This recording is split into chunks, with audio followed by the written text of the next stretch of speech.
Welcome back, everyone. This panel session features 3 business leaders who will consider how Singapore will aim to achieve prosperity and progress over the next decade and beyond. As I indicated in the summary just now, we will be drawing on the deliberations of the earlier sessions of this conference to stimulate our discussion about the future of business in Singapore. We'll ask questions like, what kind of business do we want in Singapore?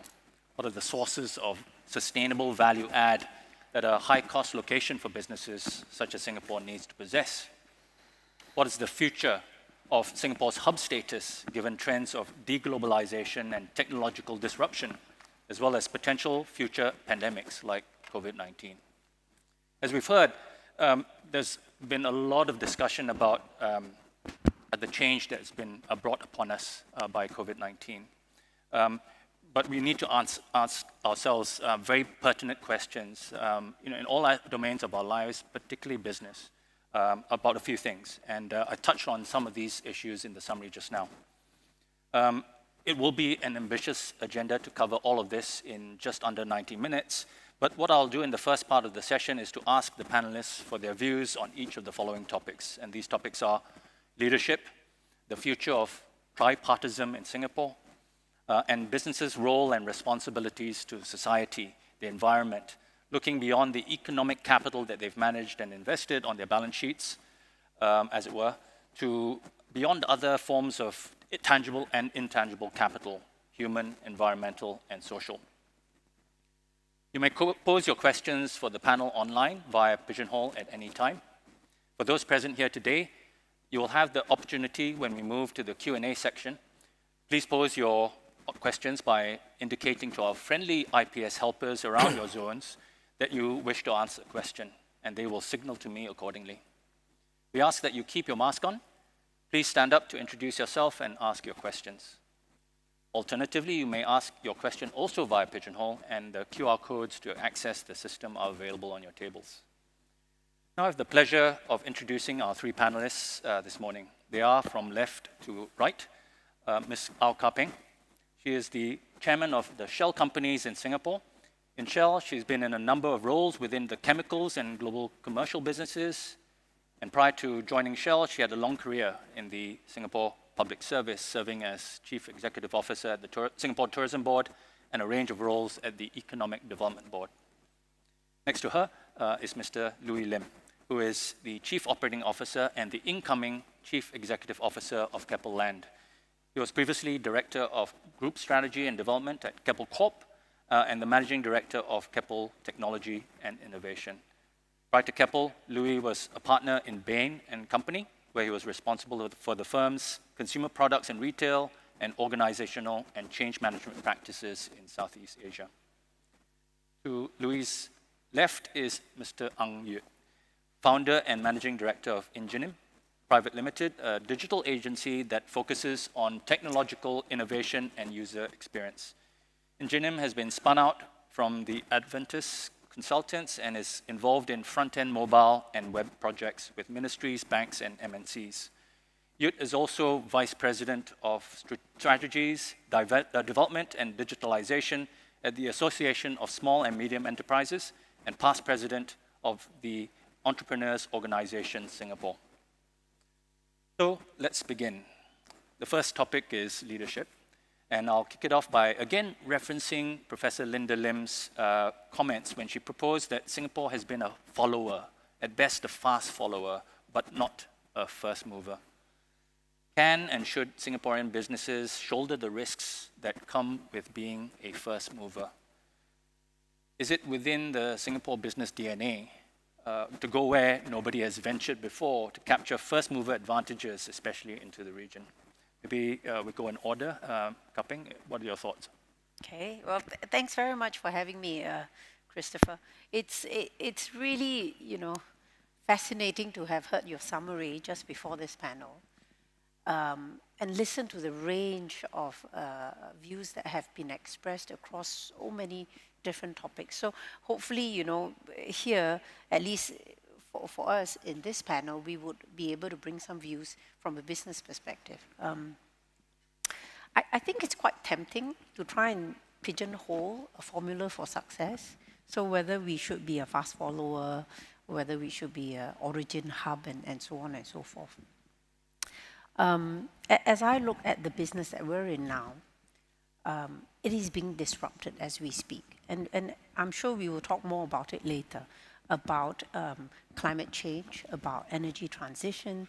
The energy system as we know it today has been in place and developed over a couple of 100 years. You know, it didn't happen overnight.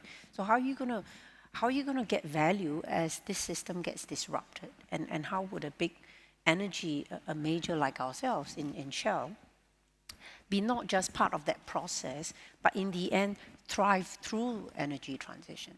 So, you know, in the context of that type of disruption that is happening in so many places, and that's with the system that we know today, yeah, which is energy, what more of systems that we don't even completely understand, yeah, with the digital world and so on. So my take on it is, I don't think it's about whether we will be a fast follower or place of origin and so on. I do think it comes back to what disruption means: opportunities. Disruption requires agility. Disruption means that we have to figure out not just what we want to do, but why we're good at it and how we're winning, and play that to our strengths. So, you know, so it could mean many different ways of winning and not just a single model of success, right? And I'll give you a simple example to kind of illustrate this. We have a company that we acquired some years ago, Green Lots. It started as a Singapore company.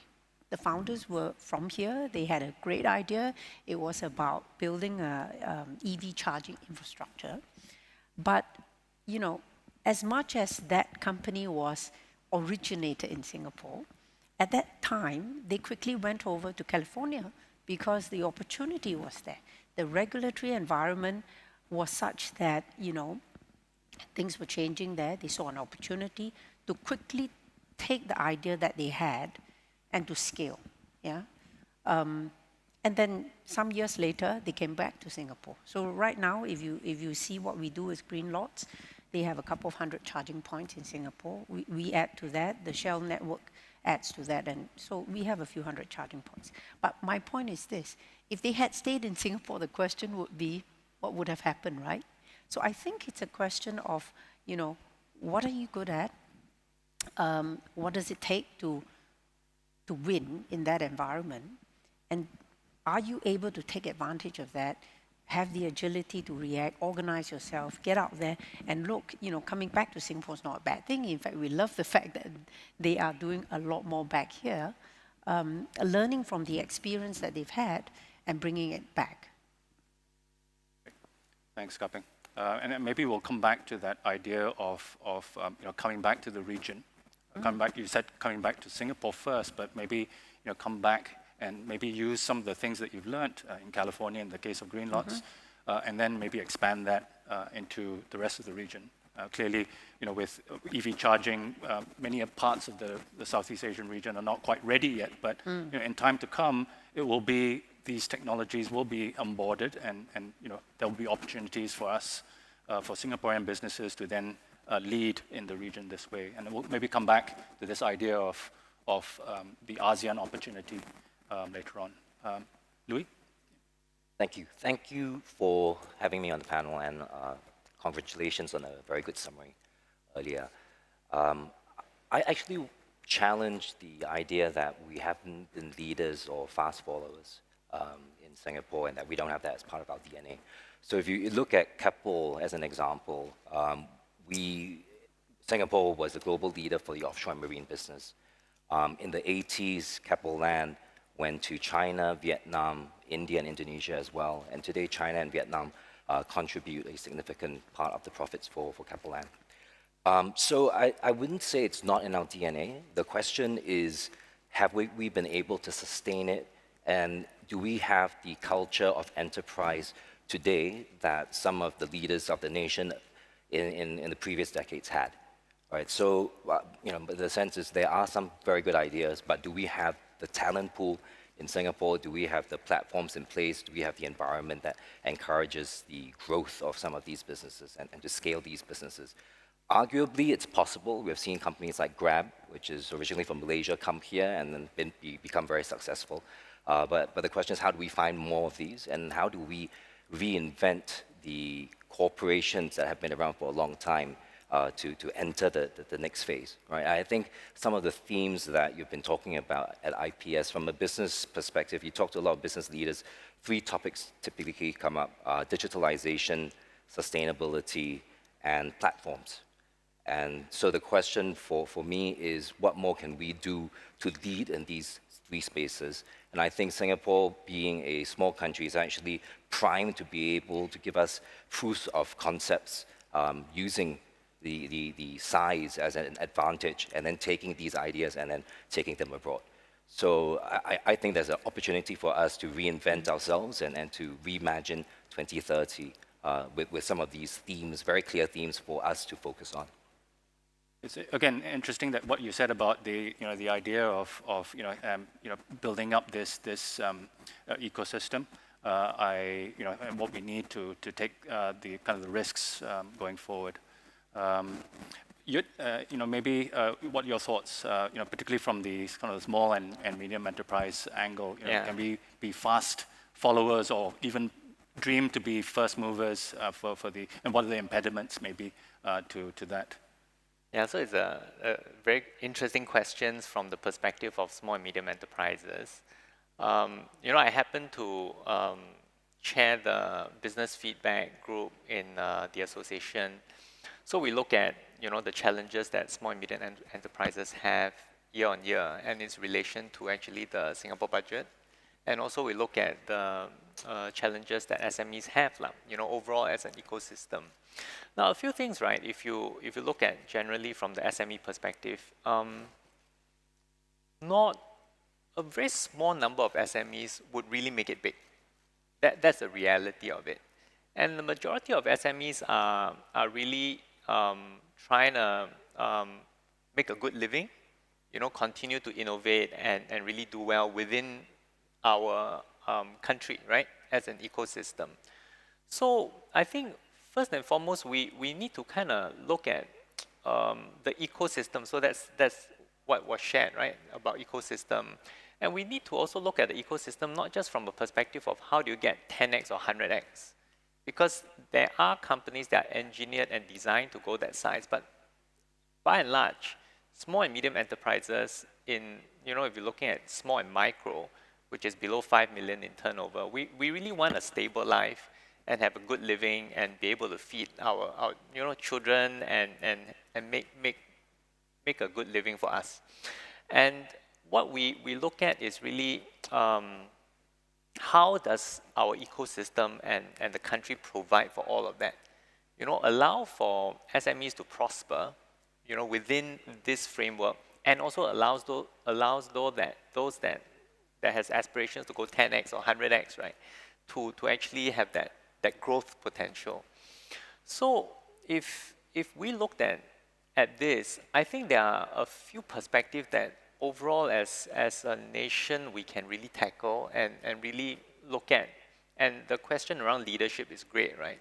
Because if you look at the overall initiative from the government and grants and help that comes down to the ecosystem, what usually happens is really to really promote SMEs to continue innovating. I think that's great, right? At the same time, because we are at the receiving end as SMEs, we see that from a leadership perspective, the direction set is really very great and clear. But we always find that there is an element of caution that happens as it flows through the system, meaning that people are really concerned about, when dealing with taxpayers' money. So we are trying to help the SMEs to actually upskill, and improve. At the same time, there are procedural process that we put in, and bureaucracy and red tape, right? Because you've got to check and balance the whole thing. And sometimes it doesn't give that effect down to the SMEs. So you have an overall direction and leadership, which very often from the top, you see it's great ideas, but we want to look at how can that flow down in a smoother, in a better executed fashion. Because we are talking about all this initiative coming to help the SMEs to accelerate, right? So from a leadership perspective, we do see that we can be bolder, from an economy and ecosystems perspective. And that, I think, would allow a lot of the help that's flowing down to allow SMEs to move in a better way, rather than bogging them down with procedures. Thanks, Yud. And maybe if I can then, draw on that, there's this idea of the interaction between policymakers who, obviously have the public interest at heart, and obviously might be thinking about, introducing the need for all of these checks and balances that you talked about, Yud. Louis and Kapeng, you've both worked in the public service. Maybe what are your thoughts about this, greater partnership between the policymakers and business, right, in taking risk, right, allowing the Singapore businesses or businesses that are anchored in Singapore to kind of take that next leap forward, and particularly now, right, given all of the challenges that businesses are facing right now. Kapeng, you want to go first? Yeah. Well, I think it's absolutely necessary, that cooperation. And I have spent a much longer period in the public service than I have in private sector, right? Yeah. So 20 over years versus, 8, 9 years? So I think that partnership is vital, particularly as we look at the change that's coming. I mean, if you think about COVID versus energy transition, COVID is something that happened and affected all of us, right? It happened in such a way that nobody is, in a way, better off, or nobody is spared from COVID, right? It can hit any single person. And the difference is that you get almost immediate feedback from your action or inaction, yeah? If you don't do anything, in 2 or 3 weeks, you see the outcome of it. If you do something right, in 2 or 3 weeks, you see the outcome of it. And I think, Singapore has done exceptionally well in managing that, and we've all kind of lived through that whole experience together, right? In something as equally complex, as climate change and energy transition, unfortunately, the difference is that, inaction may not lead to what you see in terms of outcome and impact until much, much later, yeah? So something that you don't do today, or that you choose to do today, you will actually not see the impact, perhaps, until you get to 8, 10, 12, 15 years down the line. So how do governments then have to take up that challenge and say, well, governments, particularly like the one that you see in Singapore, have the ability to think long-term and plan long-term. Companies like Shell, who've been around for a very long time, and we've been in Singapore for 130 years, we equally have access to resource and the ability and the capacity to think much longer term. How do we come together? How do we come together to then say, well, if we don't act now, well, in 10 years' time, guess what? You're going to see something. We actually don't know what we're going to see if we don't act now, but you've got that capacity to start having that conversation. So I do think that, given the challenges that we face today, and, I know that DPM has already started to say, beyond COVID, maybe there's a disease X, right? So there are challenges, there are risks that are in the horizon that we have to deal with, and I think it's imperative that government and companies and the rest of the ecosystem come together to have that conversation. Now, some companies are perhaps more ready than others to have that conversation. So be it, let's start somewhere, is my advocacy. Yeah. Yeah. Who are the change agents, do you think, Kapeng? We talk about this and say, we all need to come together, but who needs to take the first step, right? Is this government then needing to change, or, can companies band together? I frankly don't think it matters. So for us, as I said, I do understand that different companies have got a different way of thinking about it. They are in different places, even with respect to their own business and what they want to do. For us, as a global multinational, we do believe that we have the ability to have those conversations, and we want to, and we are ready. And with governments, and I know this government is also equally ready, then that's where we will start. We can't say that it's the same everywhere in the world, and for all the parts of the world that we have a business in, we can see that there's a difference. Yeah, but you've got to get started with willing partners.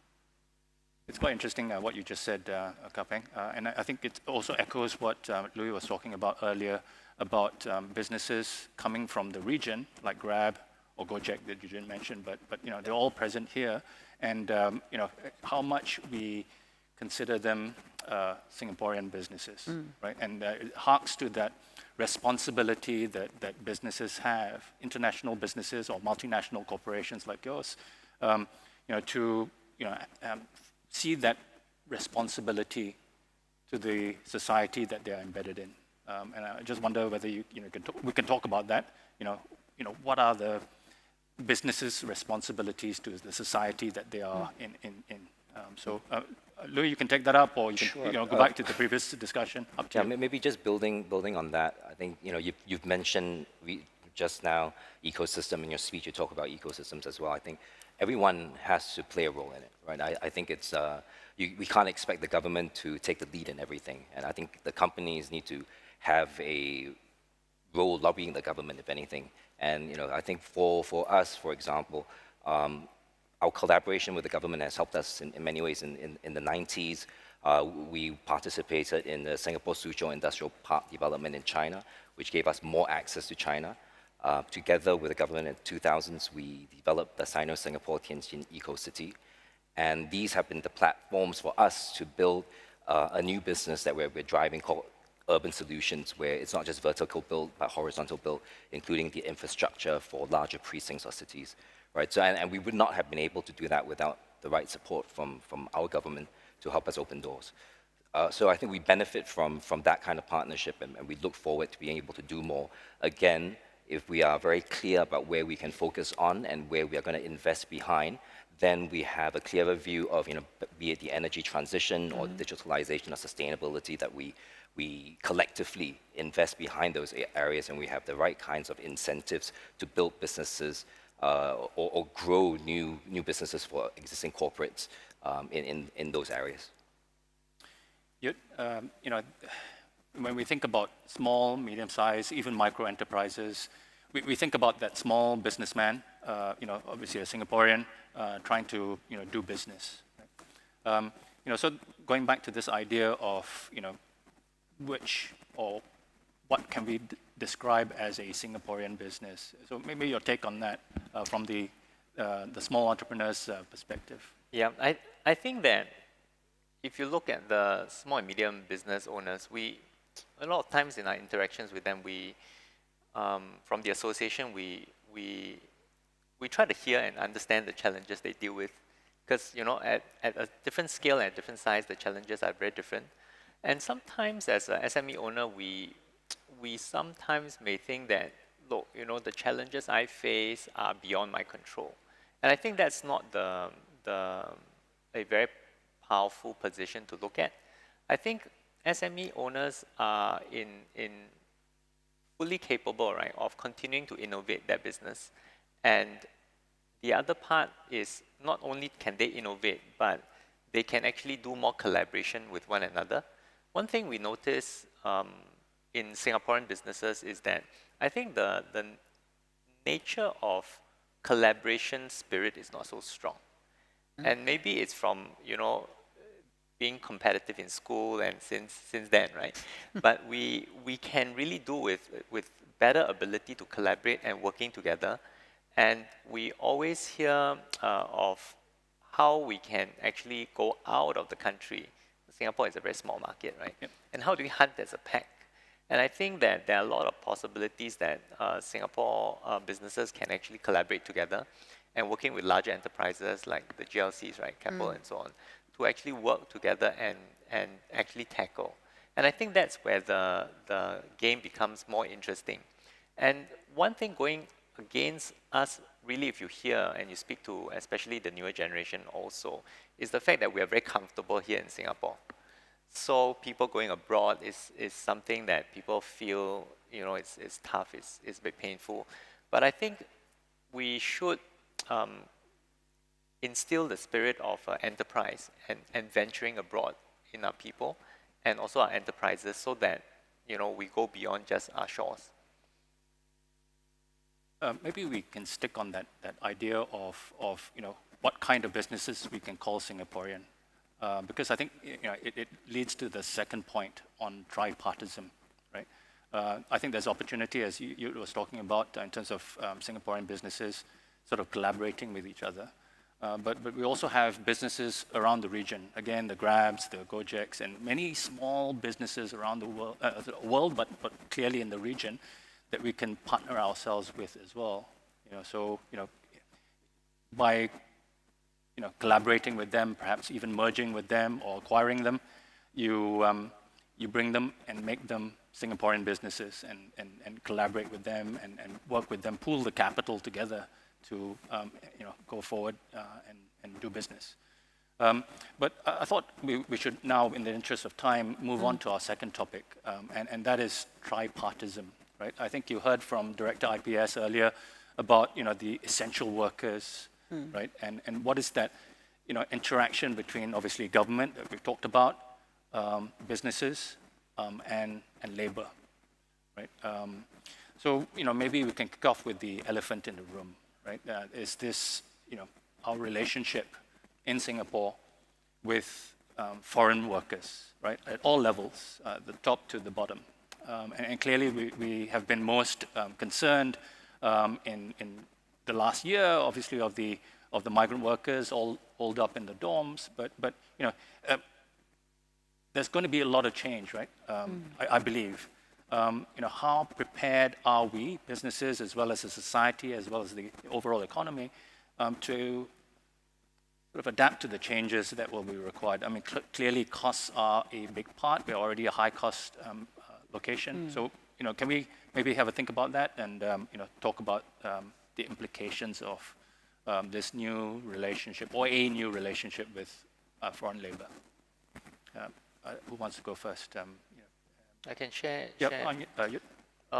Actually, the challenge with overall, right, from the SME perspective, our challenge with foreign workers started around 2011, when there was a decrease in work passes and so on. So since then, there's been, you know, SMEs and local businesses have been struggling and trying to adapt to having better productivity, having upskilling our internal workers and local workforce, right?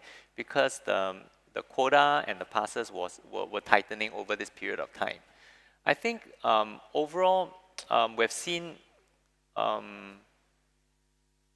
well, there's certain work that requires people and hands and legs. And I think we've seen to limited success or some degree of success in certain areas. And I think it's an ongoing process. One of the challenges of actually the transition in terms of workforce is that there's a challenge in upskilling and training and retention. Now, once you get into a challenge of training and retraining, because your work pass, right, may not get renewed and you have to retrain new workers, some SMEs get into a situation where they get stuck with the cost of training, and their cost starts to balloon, and their productivity starts to drop. So instead of productivity going up, because of these situations, in many cases, you find actually, you know, productivity going down. So I think that the economy needs to find a mean position, right, where we have the right amount of foreign talent and foreign labor, as well as a right amount of productivity and automation. Now, then we talk about the COVID situation that kind of hit us, right? The wave that hit us really really transformed many businesses. They had no choice, right? So certain businesses overnight had to drastically change and restructure. And some of them are still dealing with that. Like in the retail sector, we are not seeing majority gonna be having a good year this year. F&B is kind of recovered.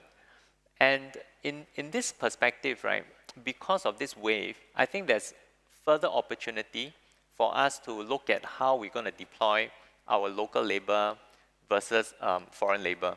So I think there's an opportunity for us because of the situation to reorientate the business or transform the business and have a more optimal usage of manpower against, you know, what is sustainable for us as a country, you know, in terms of usage of manpower. But we do see, because of this, a lot of SMEs potentially outsourcing or offshoring certain work abroad, which in the past they may not be considering, and all because of work from home situations, you know, and also the fact that certain businesses are just restructured and transformed. Any thoughts, Louis, Kapeng, on this matter? No, I agree with I think everything he said. If anything, I think the question for us is how can we reduce reliance on foreign labor, right? I think it's something that it's a fact that most Singaporeans will not want to do the slew of jobs that the foreign laborers are coming to Singapore to perform. So I think that's the crux of it, right? And what the pandemic has done is to raise awareness of the situation under which the foreign workers are living. And so I think necessarily we will expect costs to go up if we're going to do more to house them better. And I think these are the realities of business that we're going to have to grapple with over the next few years. So you're really quite sanguine about the sort of the ability of business in the future to absorb that higher cost that is associated with upskilling, as you was talking about, but also doing without all of this low-cost labor, or a lot of this low-cost labor, low-skilled labor. Yeah.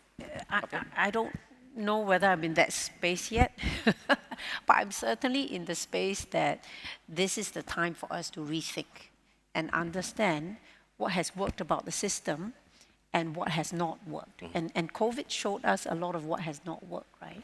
So coming back to this whole, foreign worker situation in the dormitory, I mean, look at our sector.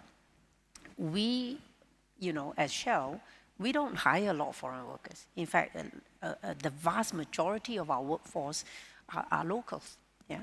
But we are heavily dependent on a set of contractors, who do a lot of work with us in regular work to maintain our facilities, our plants, to build new ones, when sometimes we do projects and so on. So we're heavily reliant on that industry to be in a place that will allow them to support us. And if you look at the productivity and the skill level of, what we call our contractor workforce, we've realized for a long time now, and I'm talking about, the last couple of decades, we've realized for a long time now that the contractor workforce that we can find in Singapore are not at the right level of skill, nor the right level of productivity as the contractor workforce that we see in places like, for example, the Gulf Coast of the US, right, where we are equally big there and where the industry is also equally big. And we asked ourselves why, right? So several years ago, Shell decided, look, we must be able to do something about it. So all these foreign workers, and they're being recruited from many countries around us, what can we do to better understand the system and to take better care of the workers so that, they, when they are working for our contractors in Singapore, are happier, are better cared for, So we looked into issues like the conditions of the dormitory, how they are being transported to our site, whether they even sit at the back of a lorry versus a bus with a seatbelt, So we dived into all these issues and we tried to make a lot of adjustments along the way. And we did realize that, frankly, as much as we did, we even went to the point of, where were they being recruited? Are they getting the right kind of training? Do they have access to their passports? How much are they paying just to, turn up to work for us in Singapore? Yep. And we realized that in as much as we were trying to do and make those changes, the entire ecosystem has to move, yeah, before we could see any real change. So yes, then we see some increase in costs, for sure, because of our requirements. And then you get to a point where you say, hang on, what else in that ecosystem is not working? I mean, if you think about our foreign worker policy, the fact that virtually all our contractors have hit the limit means that the price lever around foreign worker levy may or may not be working. Yep. Because if it's working, it shouldn't be at that level, right? So I think these are important conversations for us to have with the government, to kind of open up and say, hey, COVID showed us that some of these things actually may not have worked. So how are we going to rethink that whole system? And how are we going to get them to the right level of skill and productivity? And guess what? Digitalization, and we're in the process of digitalizing our entire Shell Bokom, which is the biggest refinery we have in the world. How's that going to change their work? So, I'm afraid that we're now at a junction where we have to actually, get into very, very open conversations around these topics, and look at it not just from the lens that we had in the past of why it didn't work, but look at what is needed for it to work in future. So that's kind of where I am. So I totally agree with you. Now's the time to do it. We can't wait. Mm-hmm. Yeah. So again, back to my question that I posed earlier, who is that change agent, right? Who's going to lead that process, right? Who can lead that process? Because we can talk about, yes, we need to do all of this, and everybody says we need to, but nobody does and takes that first step, or, no one can come together. I suspect we have to co-lead it. Meaning, you can say, why don't you get the government to lead this? Yeah. And then the government say, but you guys are the big users of it. Yeah? So it can be, look, I think we all need to be in the room for that conversation to happen. But with a clear desire to say, let's not just talk. Huh? At the end of it, let's make sure that we get out of that room with a couple of things that we're going to do. And maybe then expand that idea to business, and we've organized kind of the response along the lines of different industries, and there are 26 odd industry transformation maps.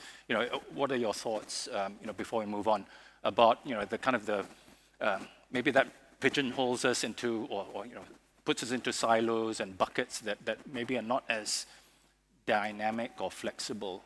Are we capable of collaborating in those verticals? In those verticals, I guess. Yeah.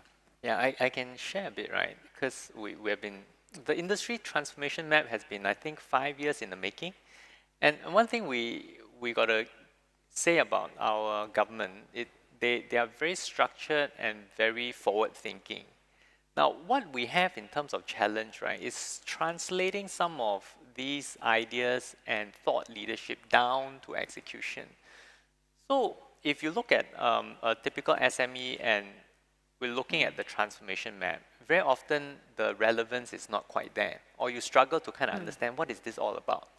And for us, I think here's where you talked about the tripartite, right, where over the last, I think 4 years, I've seen the government move stronger and stronger towards engagement of trade associations as well.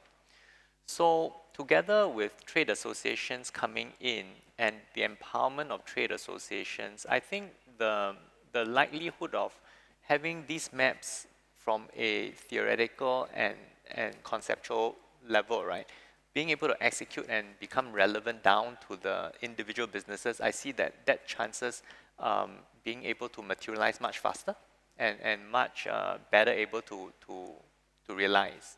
So I think that's a great move in this perspective.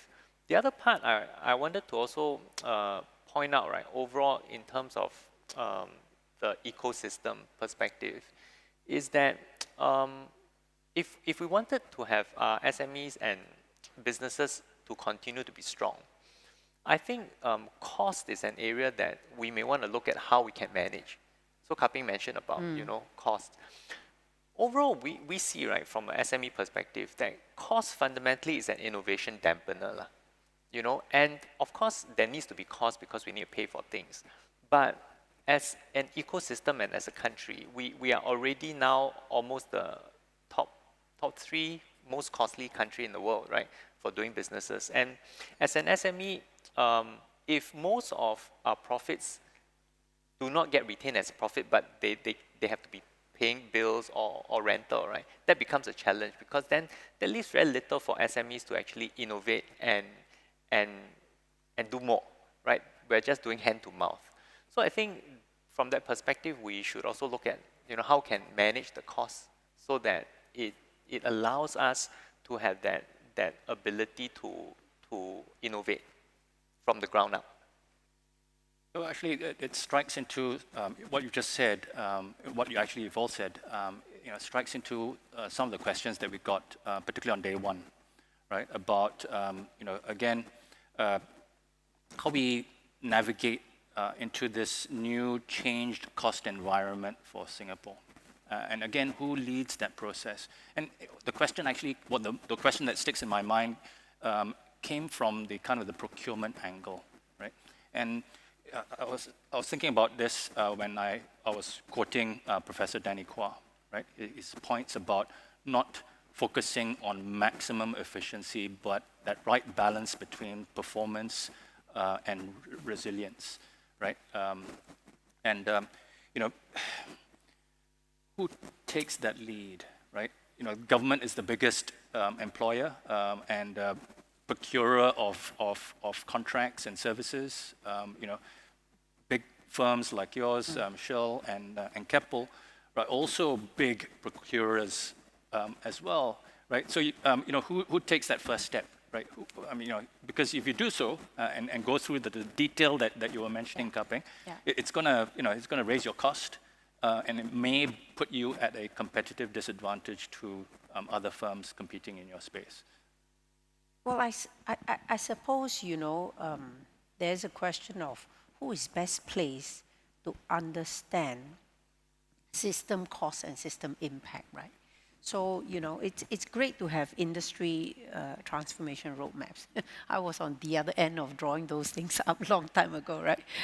But, if you cast your eye to the future and say, look, 20 years from now, right, or 10, 15 years from now, if we do not do certain things, who is at that point in time best placed to understand what would have been the cost of externalities that could not be priced in, what would have been the cost to the system due to inequalities, due to many other things that happen at that point in time.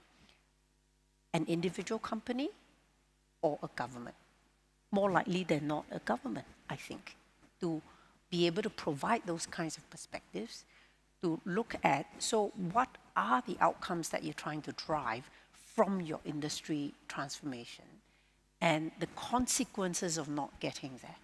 Yeah, because if it's just a set of ambitions and we want to be 10 times bigger than we are today, or we want to be number one in everything we do, I think that's a great place to start, but it's not the only conversation you need to have. You've got to say, what's the consequence of us not getting there?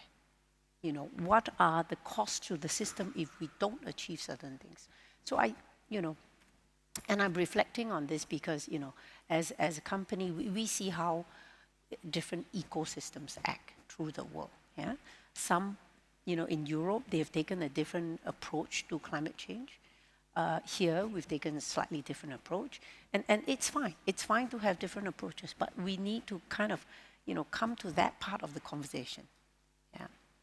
Okay, and I did want to talk about sustainability before we, open up to questions. Yeah. Maybe we can come back to it, and towards the end. And when I ask you to kind of present your ideas for the future, maybe if I can ask you to maybe put that your answer within the context of sustainability, whatever sustainability means to you in your businesses. So, I think we've come to an appropriate time to just open up to the questions from the floor. We've got quite a number of questions that have quite a number of votes already from Pigeonhole. Again, maybe I can reiterate the offer to all of us participating here in person today to raise your questions by putting your hand up, and the mics will come to you. Please introduce yourself and pose your question. Please keep your mask on, of course. So if there are any questions from the floor at the moment, before I move on, I see two already. May I just take that gentleman there, please, if I may?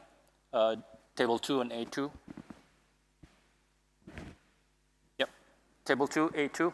Can a mic go there, please? And then maybe we'll take another question from the same zone at the corner. Any mic? To the table 2 first, please, if that's possible. Table 2. Got some questions. Hello, ASEAN. Matthew Ting from the Silent Foundation. You were talking about upskilling the workforce and society, but we also need to look at on a more macro perspective. What kind of economy that we want. So, are we as a society ready to make the changes that is required to become a more innovative, more creative society, rather than one which is just focused on execution and good implementation, because it requires a different kind of mindset, right? One requires more discipline, order, and one requires more thinking outside the box and pushing on the edges of society, which we may not feel comfortable with. Okay, so the nature of innovation, I guess, in Singapore. Maybe we take one question, and then we'll discuss that, and then we'll move to the questions being posed online. So I think there was another question from that table there, please.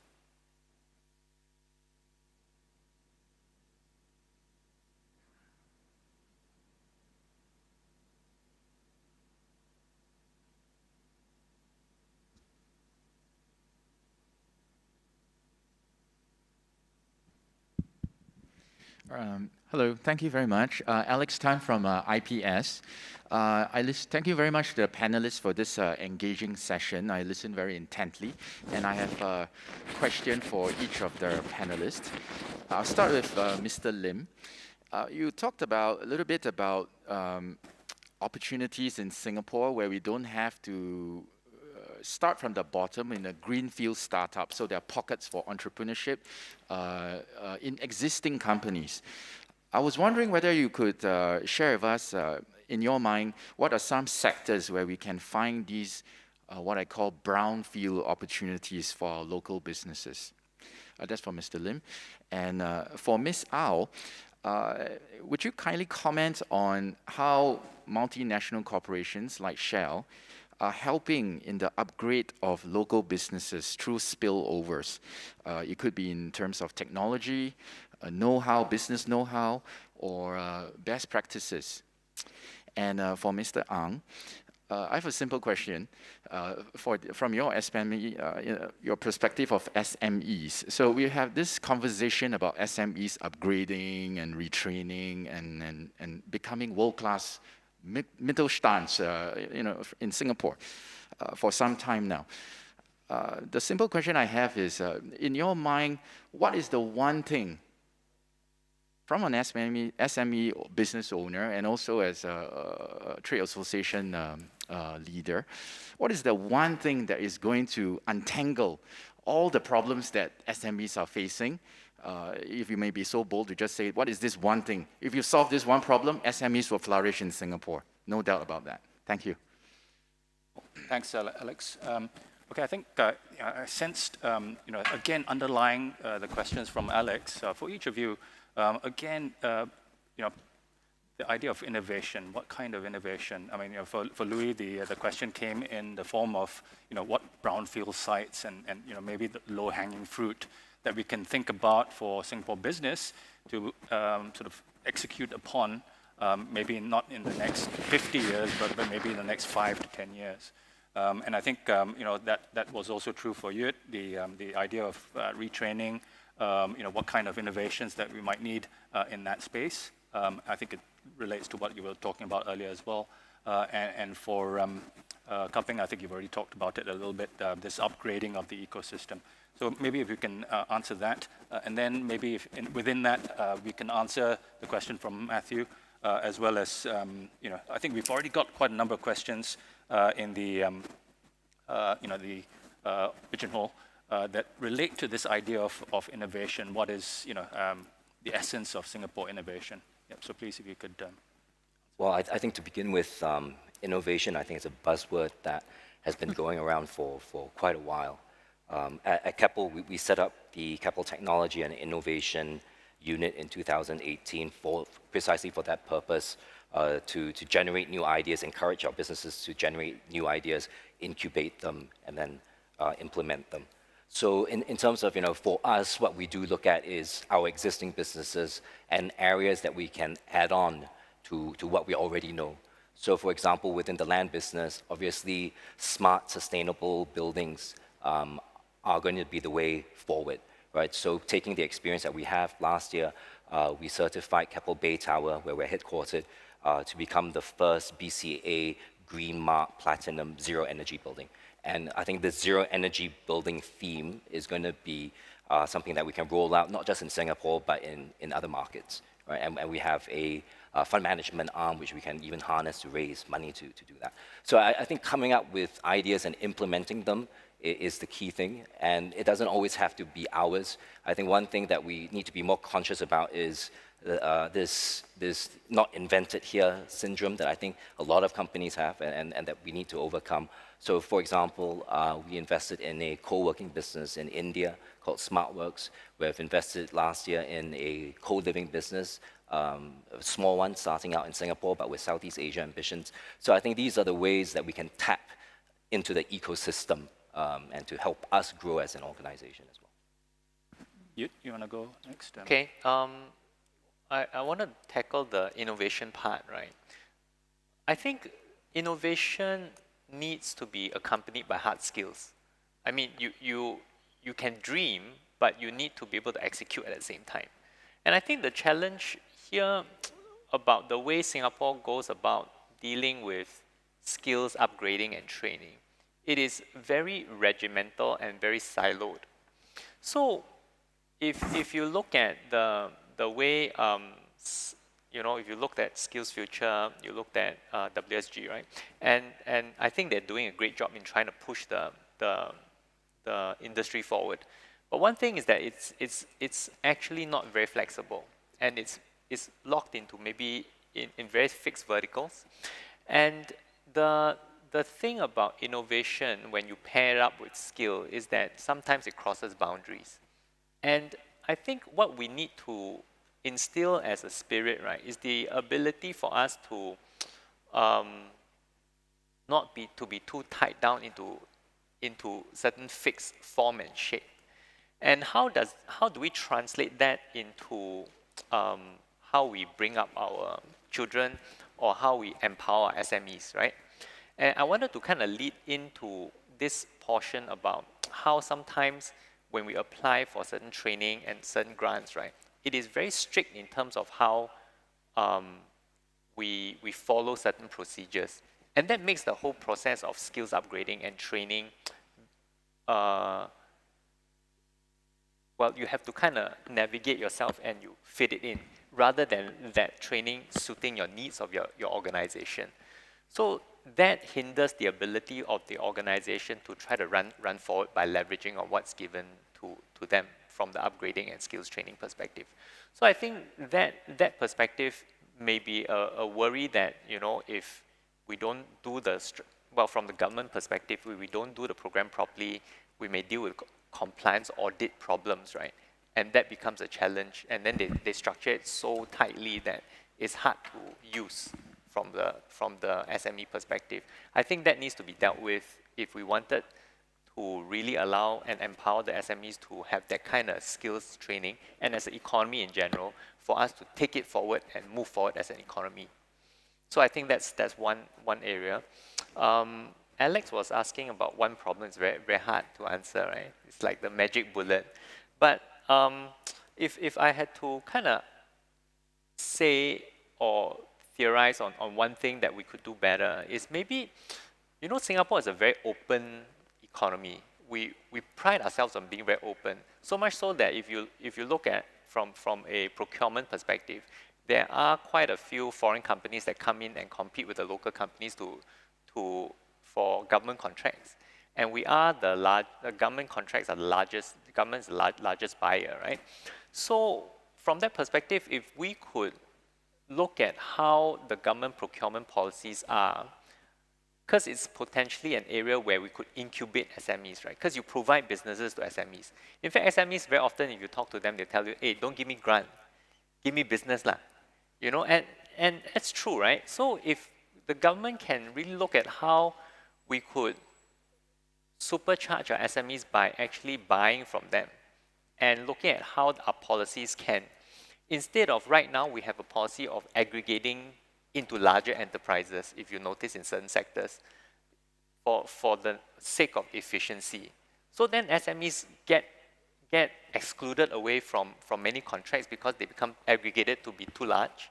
So allow the smaller enterprises to compete in smaller jobs so that they have the profit, so that they can look at how they can innovate. And you let them have that flexibility and freedom to innovate. I think that will actually make the ecosystem more vibrant. Right.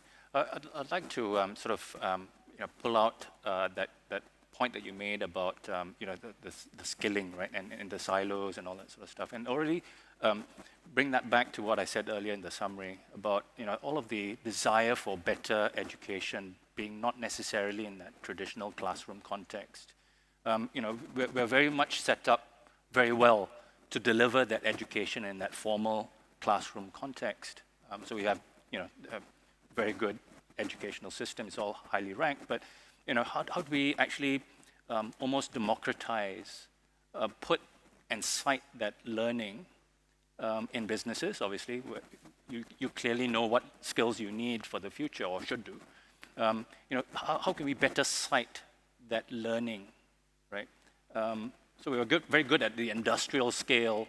Everybody does this standard curriculum, but how do we get that more flexible, dynamic, perhaps customized learning that you might need for specific roles, but also have that delivered across the board? I'm not sure that we can answer that, I guess, in the remaining time, but maybe it's worthwhile we pose that question and we carry that question to the later discussions with the Minister for Education.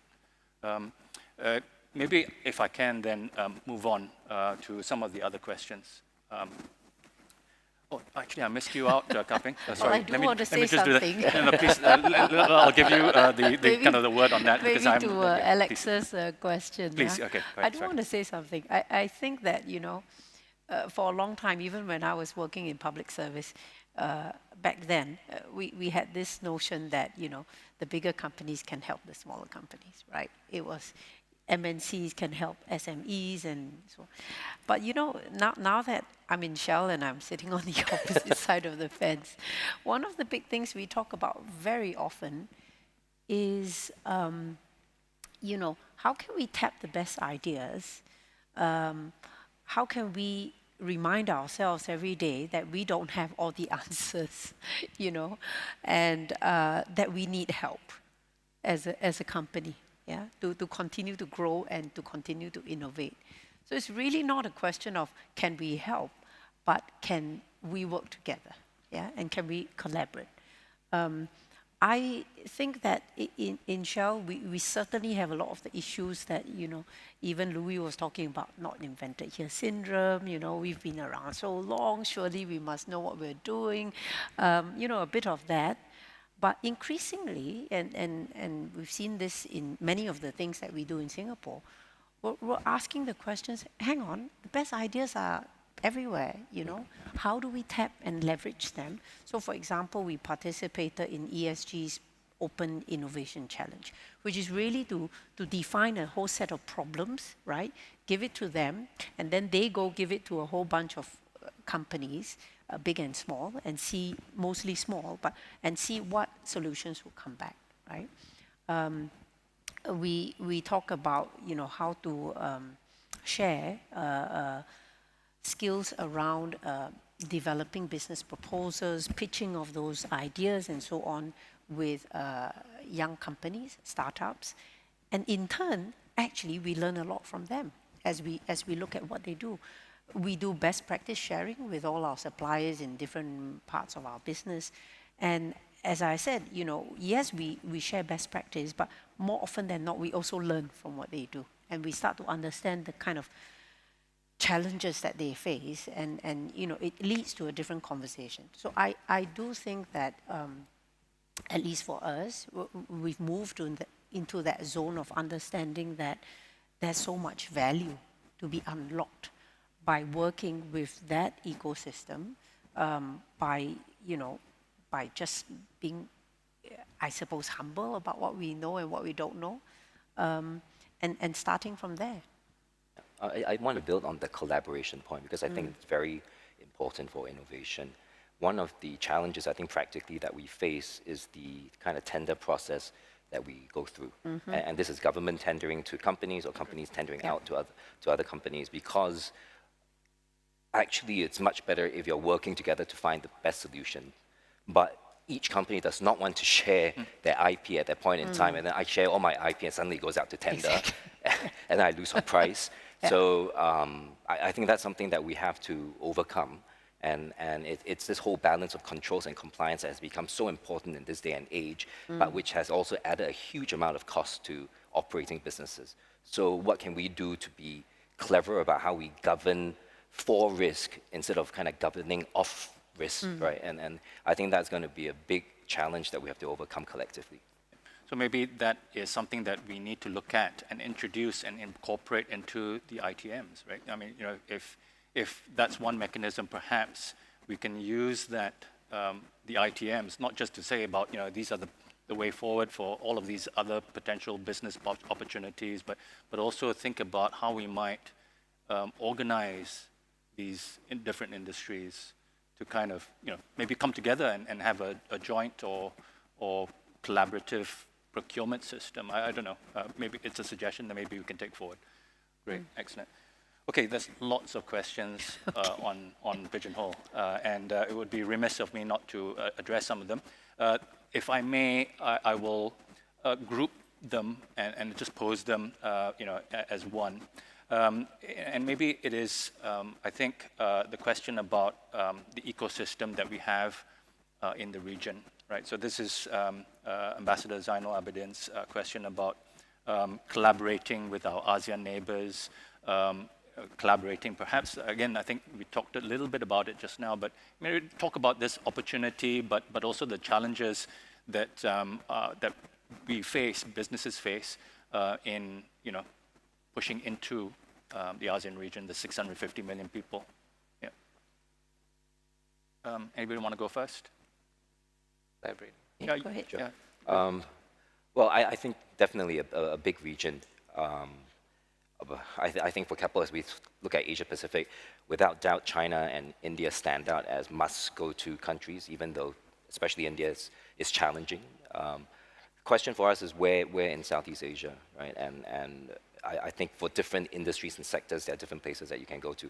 For us, again, we've been fortunate to have been in Vietnam for a very long time, but we think that country holds a lot of promise. And that's where, you know, we are differentially focused on trying to introduce a broader set of solutions beyond real estate, which has been traditionally where we've been focusing on into Vietnam. And then I think finding local partners is incredibly important. For us, partnering in each of the markets has been the key to our success. So for Southeast Asia, I think wherever we go to, we need to be very clear about what the right partners are that we can collaborate with. And this is for any Singapore company that's venturing overseas. And do you think that that opportunity also exists for small and medium-sized enterprises? Yeah, I think that Singapore has a very good brand. If you travel around, you know, you hear other countries talk about Singapore. It's always a renowned brand as Singapore company, and people have respect for that. Now, you know, we always say that Singapore is a perfect test bed because we are a small country. It's very easy for us to execute and do things, right? But one thing I've noticed about how our fundamentally as people born and bred in Singapore versus other countries is that we only think of Singapore as the market, right? Yep. And we do not engineer our businesses to be global or regional. You know, if you spoke to a Chinese businessman, they'll think of, well, 5 cities or 10 provinces or whatever, right? And they design their business for that kind of scale. And I think that's one of the things that holds back Singapore businesses because we don't design our businesses for scale. We just treat Singapore as a market. I think that's one of the things that, you know, as we bring up our next generation, we got to look at ASEAN and Southeast Asia as one market. And the other thing is because Singapore is so unique in its nature and the cost differential is so different. You know, very often what works here may not work in the region, at least, you know, from an SME perspective. So you really got to go out and be ready to fail a few times before you really learn about what goes on outside. But that being said, I think there's a lot of potential because if you really start to think from a very different perspective, then you have the opportunity to actually deal with the whole region as a whole. Anything to add? Well, I would just say that, you know, for a company like us, we've been not just in Singapore, but in the region for a very, very long time. And, you know, the nature of our business is such that, you know, we have to have skill. That's at the heart of what we do. If we don't have skill, I think we would find it really difficult to compete well in our business. But as much as we talk about skill, so whether we have skill in refining, moving parcels of products, you know, throughout the world, there's also very much a local element. Yeah. So who we are to what communities? Yeah? What do we stand for in that particular community? That gets very much localized. Yeah. And so we can't be, you know, we can't be doing the stuff that we do in Shell Retail Singapore in the same way that we do in, let's say, Bangkok or Philippines and so on, where the communities have different expectations and different needs. So I think for us, it's about both understanding where we need to scale and how we need to sustain that skill and keep growing it, as well as having meaning to the communities that we serve.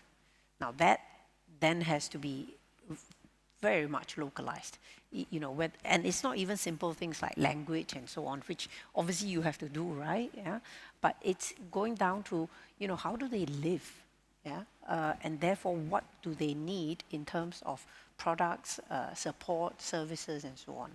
I mean, a good example of how we do it in Singapore is if you look at some of our retail stations, we actually built things like bike racks, you know,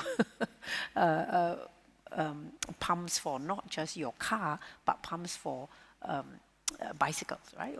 But why do we do that? Because we've noticed that the communities around us, actually a lot more people are cycling.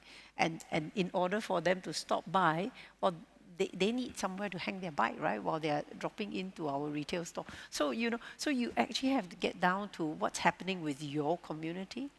Go figure that out. And that's where I think, you know, SMEs, whether it's local or outside of Singapore, have a great role to play in working with businesses to address those needs. Great. Thanks, Kaping. Okay, so we've got one question, I think, that relates to the discussion that we had already on education. It's from Mr. Winston Ng, and he asked the question, as a young student entrepreneur, I always wonder what happened to our entrepreneurship scene in Singapore. What happened to the commerce stream in Singaporean schools? Why only arts and, it's truncated there, but I guess, you know, why only arts? And yeah, I can't remember.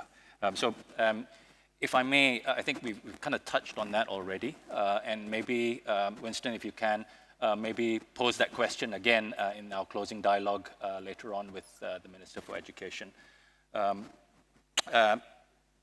If I can then move to the kind of the next question, which has quite a number of votes, and it's from Unchao, sorry, it's not Unchao, it's Valeria, and she's asking, I guess, the question about business having increasing amounts of power, and referencing, businesses like Facebook and Twitter, banning President Trump. Are the responsibilities and roles of business and government merging? Right? So I guess it's more for the bigger enterprises, and maybe I can then pose that to the two that are representing big businesses on the panel. Off the bat, I would say the roles are very different. I don't think businesses could ever play the policy roles of the government, right? But I think that being said, agree that large businesses do have incredible power, like the Apples and Facebooks of the world.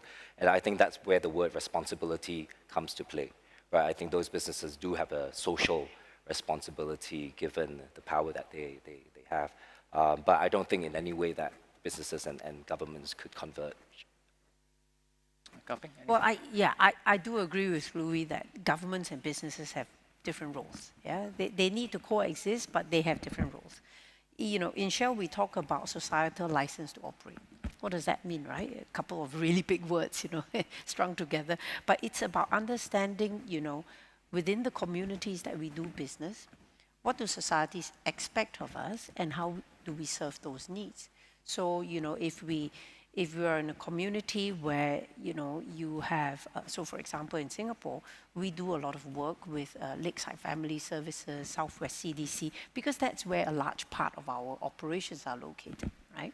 And so we invite them to see what we do, we talk to them, and we have exchanges. And during COVID, we were doing a lot of, online mentoring and all kinds of stuff. So when we talk about understanding our societal license to operate, it means that as a business, we do accept that we have a certain responsibility to those communities. And our responsibility comes in terms of, firstly, we have to do our business really well, meaning we have to keep people safe, we have to send them home every day safely, and then we have to be, true to the communities around us, which means we need to engage with them, we need to spend time, we need to be open to them asking us questions. Why are you doing this in your business? Why are you not doing something else? So we have a lot of these engagements, and we try to leverage our assets, right, to do even more. So if you look at all our retail stations, we have e-waste bins there. Why e-waste? We're not even in the business of waste, nor in the business of electronic. But because we know that people are looking for that type of infrastructure, and we said, look, we can do it without, interfering with our business of retail and the conditions around it. Fine, have all these, e-waste collection boxes, and that should, help the community around us, right? So you've got to figure those things out, of what is meaningful for us to do, and then, does it serve the needs of the community? And I think as we look to the future, it is indeed about, okay, so what will energy transition require, and how we think about those things together. Yeah? So I think in Shell we talk about societal license to operate with the understanding that doing our business well today gives us the ability to continue to compete as a business, to generate the bottom line that we need to generate. But we are also not shy to say that we are part of that community, and we need to earn the right to continue doing business. I think maybe I can riff on that question and really talk about some of the kind of the roles and responsibilities of business and government. Government is there to provide public services, obviously have that regulatory framework that governs rules as to how business is conducted in Singapore. Maybe touch on the idea of taxation, right? Because we've got the budget coming up in 2.5 weeks' time. We clearly have suffered a major hit to our budget in last year, and clearly that is still likely to continue into 2021 and beyond, perhaps. The question is, how would business react to Singapore not necessarily being as low taxed and as favorable in terms of kind of subsidies and incentives to set up in Singapore, right? So what is your response might be to a higher tax environment, lower incentive to come and base yourself here? What are your thoughts? Anybody want to? It's a googly. I haven't mentioned this in the past. Yeah, I can get started. So I think Singapore has a very attractive tax regime, right? And I think it's attractive not just because it's low tax. Certainly not. Yeah, it's the certainty, it's the interactions we have with the authorities, where you are able to have meaningful conversations, yeah, about what works and what doesn't work. Yeah? And when I say certainty, it means that whatever is promised on both sides, on the side of the company and on the side of the government, both sides have to keep to that promise, and then and then the consequences are clear, right? So I think it's many of these dimensions coming together to make that system attractive. Yeah. For us as a company, in fact, 2 years ago, we started publishing a tax transparency report, which means that we actually report country by country how much tax we pay. So, it's out there. It's out there. And frankly, there's nothing to be shy about, right? Because it is what we do. Yeah? Now, I think, we see also then the government here, the tax authorities here, kind of saying, hey, that's a good thing. Thank you for telling us about it.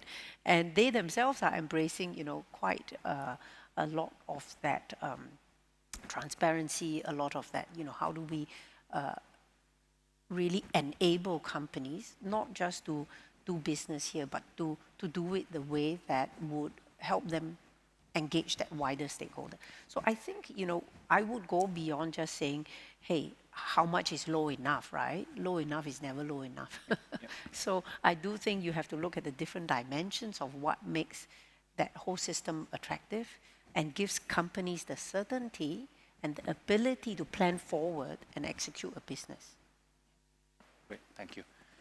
Maybe I can again ask if there's any questions from the floor today still.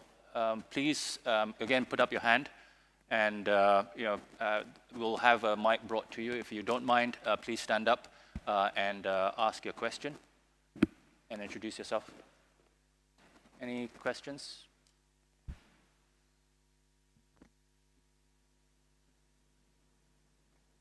No? Oh, please. Professor Kishore.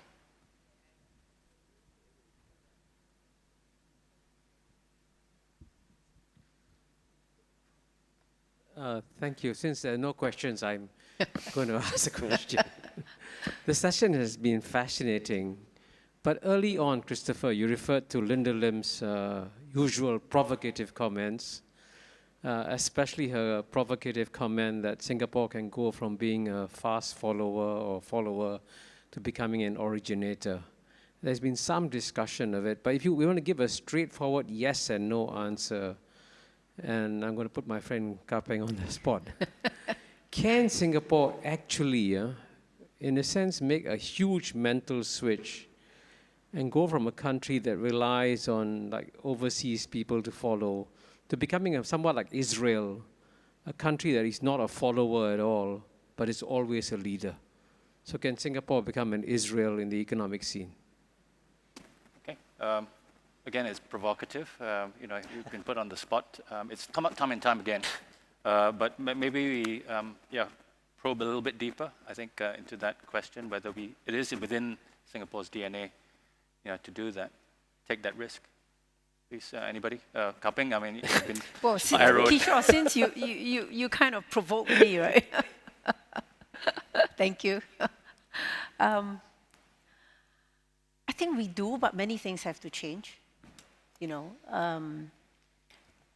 And when I say many things have to change, oh boy, the things that are floating in my mind, there are so many, you know. Leadership, how leaders react to failures versus success, you know. How leaders enable instead of direct, yeah. How leaders provide care and not just, you know, discipline instruction. So there are a lot of things that need to change in that bucket. Our own people in terms of the confidence that we have in taking ideas forward and not just say, I have a great idea. And we have plenty of great ideas. The question is, what are you doing to take it forward? Who do you have to persuade? And it's not just science, right? It's not just that I have a great scientific breakthrough. I still have to persuade somebody, meaning help them understand what is that breakthrough about. You know, and frankly, in Singapore, I sometimes think we value the hard stuff a little bit better because it's easier to say, let's put a value on that. But the softer stuff of how we persuade, how we articulate, how we get people excited and energetic about it so that they can then go into action mode, that we usually say is soft. But what does soft mean? I kind of personally find it hard to really differentiate between hard versus soft, right? Because you need all of it to happen, yeah? You need all of it to happen to say, even if I had a good idea, I'm going to be able to persuade people to work with me to take it to a better idea, yeah? And I think we have to equally value this bucket of capabilities as well as this bucket of capabilities. Now, do we then have things like infrastructure, system, institutions? Yeah, we have lots and lots of those, and many are in pretty good places. You know, then how do we think bigger, right? How do we think beyond what we have today?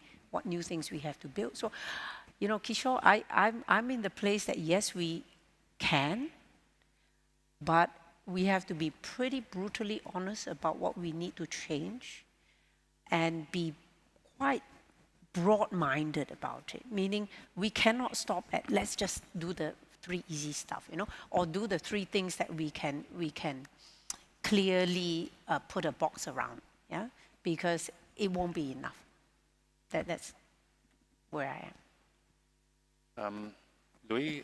Yeah, well, I mean, it's interesting that you mentioned Israel. So I think a couple of years we went to Israel to do a trip. It was more of a trip to identify businesses that we could plug onto our businesses to grow. But it was very clear, and we were taken through a series of presentations that it is actually not by chance, right? And they actually have built an ecosystem in Israel where the government, the universities, the other institutions of learning, venture capital, the corporates are all involved in harnessing new talent and encouraging innovation. So I agree with Kpi. I think there's a lot that needs to be done, but I think one of the primary changes would have to be that mindset shift, right? And I think you hear a lot in Singapore companies, people tend not want to step outside of their box. First of all, they're comfortable in their box, but sometimes if they do stick their necks out, it gets chopped, and then you get into more trouble than it's worth, right? So people are just happy and not doing very much. I think we need to collectively break out from that mold. I can, well, from the SME perspective, I guess, really, I think the spirit of enterprise is present in people and in our people. I've seen a lot of innovative and very enterprising people, Singaporeans in other countries.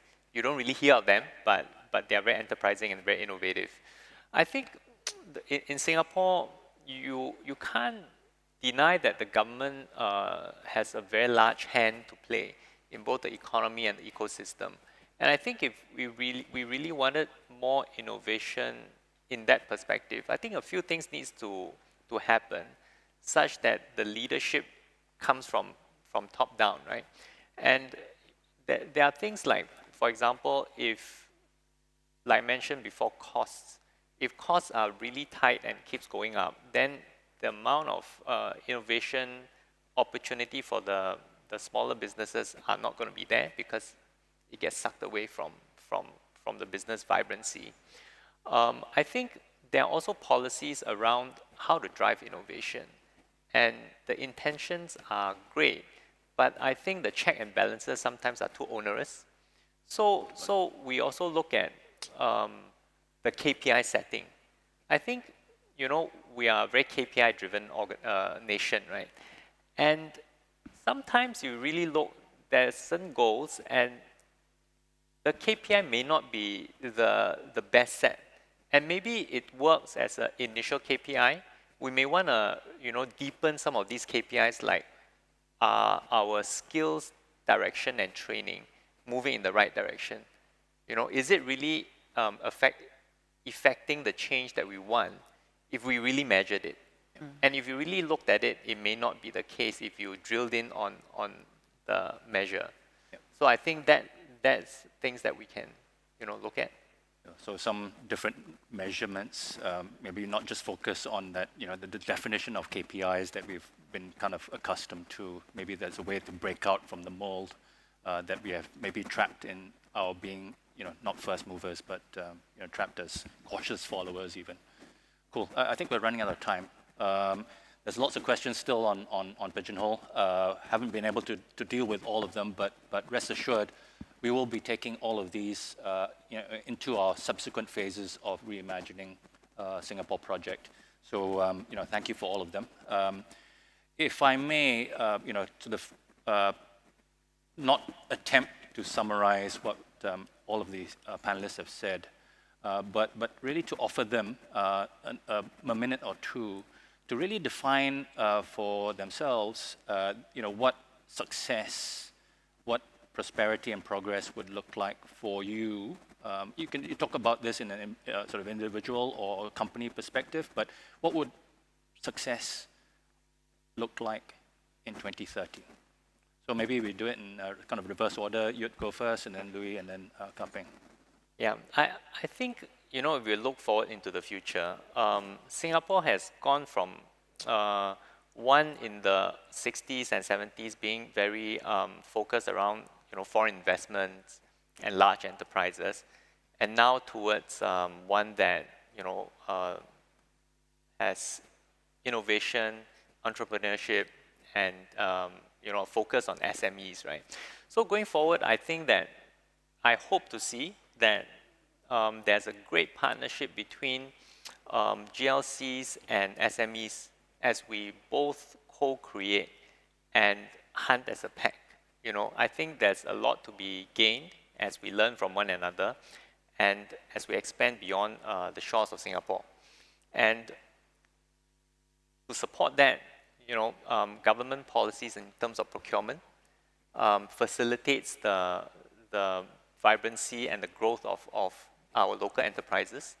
And also, you know, in terms of policy making, we can continue to deepen our KPIs in terms of looking at what really moves the needle in terms of in line with the policy. So that's what I have. Thank you. Louis? I think, you know, we're all acutely aware of the vulnerability of Singapore and the fact, you know, people are our key resources. So I think in 2030, I would like Singapore to be one of the most livable cities in the world, a place that attracts the best talent, the companies to be headquartered here, and that we have the ecosystem in place to be able to enable that, right, with the kind of agility and innovation that's required for us to make the difference, move the needle over the next 10 years. And I think if collectively we can agree what the themes are, you know, again, be it energy transition, sustainability, digitalization, platforms, we can differentially focus and invest behind those collectively. Well, you know, I've been reading about and watching the energy industry for 30 years now. It's a long time. But, you know, nowhere in that 30 years period have I felt the most excited about the kind of change that we're seeing today. And so I hope that, you know, and I know that Singapore will succeed and thrive in the energy transition. That's what I want to see. I think we've got all the reasons to succeed. And in a very good way, COVID has actually cracked open our minds to new thinking. Yeah. more power for us. With that note, a very optimistic note, may I thank all of the panelists, Yut, Louis, and Kaping, for joining us today and sharing their thoughts about Singapore business in 2030. May I ask everybody to thank the panelists, and we look forward to more questions later on. Thank you. Thank you, Christopher.